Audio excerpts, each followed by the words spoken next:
কলাপাতায় কতদিন আগে খেয়েছি জানি না। ঢাকা শহরে বসবাস করতাম। যখন গ্রামে যেতাম কোনো চল্লিশা কিংবা কোনো মেজবানি অনুষ্ঠান হতো, তখন বাড়ির উঠানে কলাপাতা বিছিয়ে খাবার দিত এবং সেই খাবারটা অনেক সুস্বাদু হতো এবং খেতেও ভালো লাগতো। সেই খাবারটা মনে পড়ে সেই দিনগুলির কথা। এবং আজকে সেই কলাপাতায় বিভিন্ন রকম ভর্তা এবং মাছ, হাঁসের মাংস দিয়ে আজকে দুপুরে খাবার পরিবেশন হলো।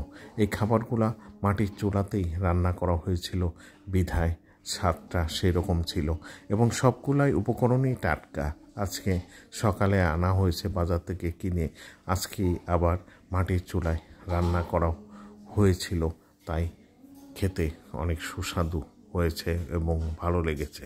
প্রজন্ম এই কলাপাতা খাবার বিষয়টা ভুলে গেছে, তাই তাদেরকে দেখানোর উদ্দেশ্যে আমার এই পরিকল্পনা এবং আমার ফ্যামিলির এই পরিকল্পনা। বড় মেয়ে তার 2 সন্তানকে নিয়ে এসেছিল, হয়তোবা কিছুদিনের ভিতর চলে যাবে, তাই এই আয়োজন করলাম এবং তাদেরকে দেখানোর উদ্দেশ্যে আজকে আমার